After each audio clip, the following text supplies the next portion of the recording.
బాధాకరం ఏంటంటే అండి, నిన్నటి రోజున మన ముఖ్యమంత్రి జగన్మోహన్ రెడ్డి గారి మీద దాడి చేయటం విచారిస్తూ ఉన్నాం.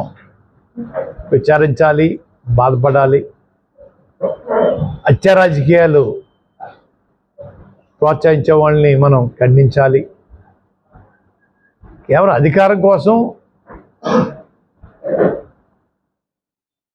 పార్టీ అధినేతని తుదముట్టించాలనే ఆలోచన చేయడం కూడా ప్రతిపక్షాలు మంచిది కాదు. వాళ్ళకి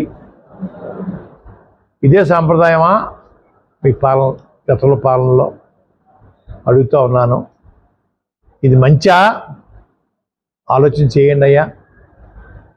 ఏంటి హత్యా రాజకీయాలు, హత్యా ప్రయత్నాలు? ఎంతవరకు న్యాయం అండి? మనం ఎక్కడికి వెళ్తున్నాం అంటే ఒక మనిషి మీద ఒక మనిషి పోటీ చేయటం వరకు పద్ధతి, కానీ మన గెలుపు కోసం, రాజకీయ ఆకలి తీర్చుకోవడం కోసం ఎదురు మనిషిని తుదిపించాలనే ఆలోచన చాలా సిగ్గుచేటు, బాధాకరం అండి. ఇటువంటి వాళ్ళని మనం క్షమించకూడదు. ఎవరైనా కావచ్చు, క్షమించకూడదండి అయ్యా. ఏ రకంగా కూడా వాతావరణాన్ని కలుషితం చేయడం అన్నది ఏ రకంగా కూడా మంచిది కాదండి అయ్యా. చేసుకోండి, మీకు కావాల్సిన ప్రచారం చేసుకోండి. మాకు కావాల్సిన ప్రచారం మేము చేస్తాం. తీర్పు ఇవ్వాల్సిన ప్రజలు. మనిషిని తుదముట్టించడమే తీర్ప అడుగుతూ ఉన్నాను.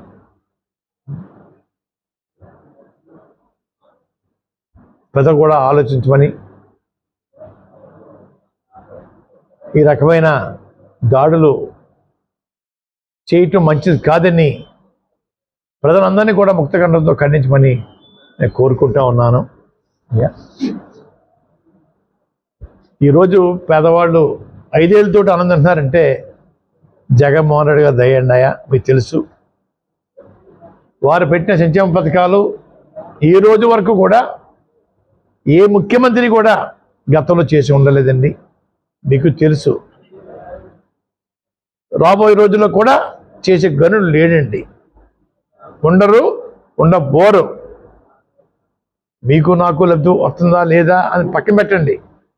పేదవాడు 5 ఏళ్ళతో ఆనందిస్తున్నారంటే వారు అయ్యా తినే అవకాశం కల్పించింది జగన్మోహన్ రెడ్డి గారు అన్నది మర్చిపోవద్దండి అయ్యా.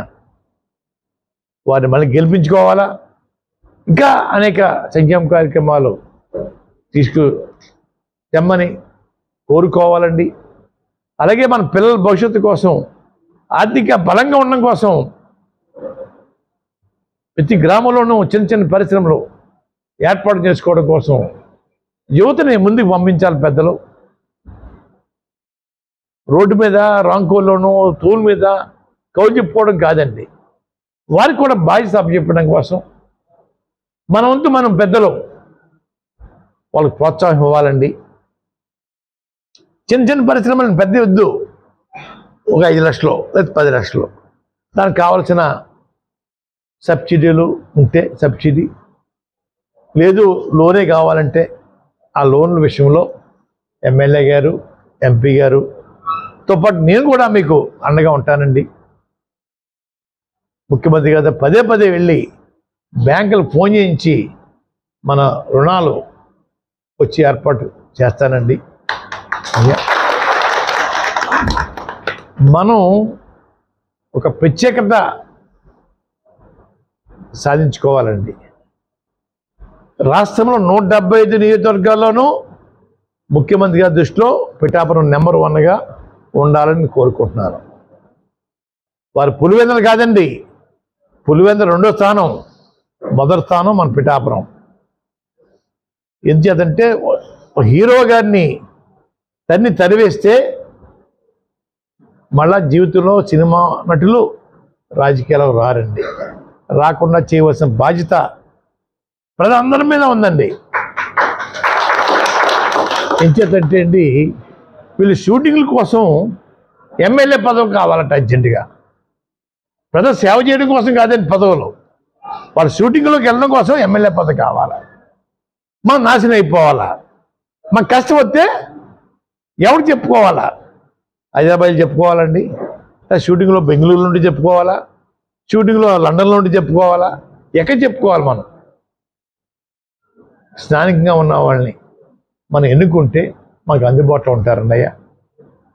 వారి చేత పలు కార్యక్రమాలు చేయించుకోవాలండి అయ్యా. ప్రజల్లో చైతన్యం విపరీతంగా వచ్చింది. నాయకుల కన్నా ప్రజలు చాలా తెలివైన వాళ్ళండి. మంచి చెడు తెలుసుకోగల శక్తివంతులు ప్రజలు ఈరోజు అయ్యారండి అయ్యా. అయ్యా చూస్తూ ఉన్నారు సినిమా నటుల యొక్క ఉపన్యాసాలు. పిఠాపురం ప్రజలు డబ్బుకు అమ్ముడైపోతారటండి అయ్యా. ₹1,00,000 చెప్పుడు ఇచ్చేస్తారని జగన్ గారు, వీరేమో చెప్పడం అండి అయ్యా. అయ్యా అయినా సరే 3 లక్షల మెజార్టీతో గెలుస్తారటండి అయ్యా. ఉన్నాయా 2 లక్షల చిల్లర లేవు, 3 లక్షల మెజార్టీతో గెలుస్తూ ఉంటున్నారు అయ్యా. మన పిచ్చోళ్ళు చేస్తున్నారు సార్, మొఖాన్ని రంగు వేసేసుకోనండి పిచ్చోళ్ళు చేస్తున్నారు అయ్యా. మనం జాతి పడటం కాదండి,